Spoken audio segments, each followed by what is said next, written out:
ಬೆಳದಿಂಗಳ ಹುಣ್ಣಿಮೆಯ ಬೆಳಕಿಗೆ ಬೆರಗು ಮೂಡಿಸುವಾಗೆ ಜನಿಸಿ ಜಗತ್ತಿನ ಜೀವನದ ಜಂಜಾಟಕ್ಕೆ ಶಾಂತಿ ಮಂತ್ರವ ಬೋಧಿಸಿ ಬೆಳಕಾದವನೇ ನಮ್ಮ ಬುದ್ಧ.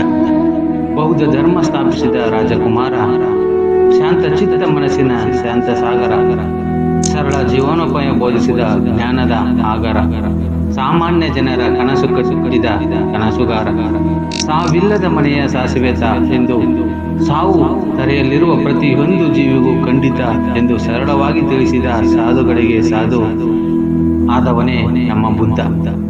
ಧ್ಯಾನ ಹೆಚ್ಚಾದರೆ ಜ್ಞಾನ, ಜ್ಞಾನ ಹೆಚ್ಚಾದರೆ ಮೌನ, ದೇಹ ಶುದ್ಧಿಗೆ ಸ್ನಾನ, ಆತ್ಮ ಶುದ್ಧಿಗೆ ದಾನ, ಇವೆಲ್ಲಕ್ಕೂ ಇರುವುದೊಂದೇ ಮದ್ದು ಅವಧಾನ ಎಂದು ಮಾರ್ಗ ತೋರಿಸಿದ ಮಾರ್ಗದಾತ ಬುದ್ಧ. ಬುದ್ಧ ಪೂರ್ಣಿಮೆಯ ದಿನ ಸಕಲ ಜೀವರಾಶಿಗಳಿಗೂ ದಯ ತೋರಿದ ಸುದಿನ. ಬೌದ್ಧ ಧರ್ಮವೆಂದರೆ ಸಾಮಾನ್ಯ ಜನರಿಗೆ ಅಭಿಮಾನ, ಪರರ ಕಷ್ಟಕ್ಕೆ ಸ್ಪಂದಿಸಿ ಅನುದಿನ ಈ ದಿನ ಉಪವಾಸ ಮಾಡಿ ಗೌರವ ಸಲ್ಲಿಸುವುದು ಬುದ್ಧನಿಗೆ. ಪೌರ್ಣಮಿಯು ಬುದ್ಧನ ಜೀವನ ಸ್ಮರಿಸಿ ಇವರ ಬೋಧನೆಯನ್ನ ಗೌರವಿಸಿ ಬುದ್ಧರ ಸರಳ ಜೀವನದ ಸೂತ್ರವ ಅಳವಡಿಸಿ ಬುದ್ಧರ ಜನನ ಮರಣ ಜ್ಞಾನೋದಯ ಸಂಭ್ರಮಿಸಿ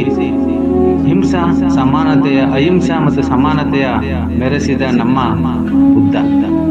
ಬುದ್ಧಂ ಶರಣಂ ಗಚ್ಚಾಮಿ. ಧನ್ಯವಾದಗಳು. ಚಿನ್ನಸ್ವಾಮಿ ಎಸ್.